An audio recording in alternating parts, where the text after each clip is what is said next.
What's going on, y'all? It is day 195 of my 1K a day series, so we up 195K. Just as a recap, that's me treating every single day of my track and field journeys if I got paid $1,000 to live it, up until day 1,000.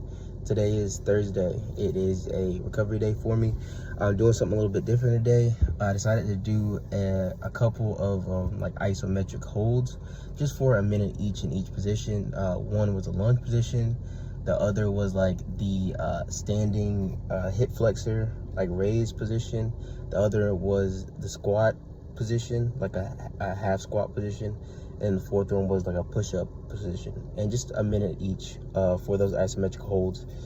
And that is just kind of I want to just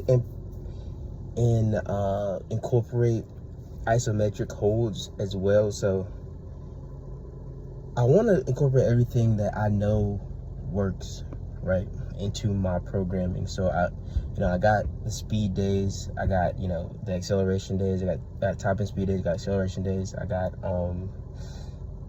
speed endurance days. Those three things for track and field are necessary, right? You got to do those. All track athletes do those. So those three things are locked in and they're done into my program.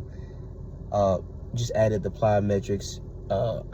Still doing the weights as well, but I'm better at the weights than anything, right? My weight room numbers closely mimic the elite athletes more than anything else, so that's not my main focus. That's something that I keep to maintaining, but obviously that's not going to be the reason I'm fast, right? Because I'm not running these times yet. So obviously you got to look elsewhere to find the speed and generate the speed.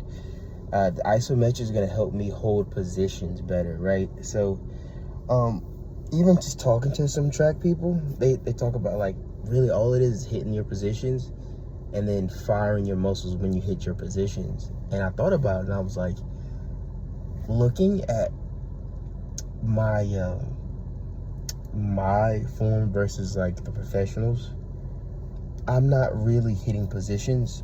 I'm kind of swimming through the race, if that makes any sense. And that's what most unexperienced runners run like.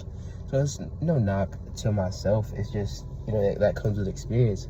But that experience doesn't just come with just doing it the same way, right? I have to intentionally work towards hitting the right positions. So the isometric is going to help hit those right positions. So that's why I did those today. And it just lengthened out the hip flexors a little bit with the lunge ones.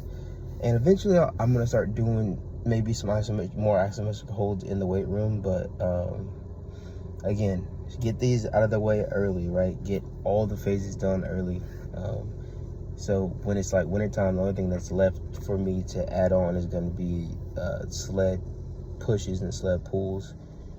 And really, like, overspeed training, I'm just going to have to do down a hill, which I don't mind, because I'm not buying a T1080. I don't have that type of money. So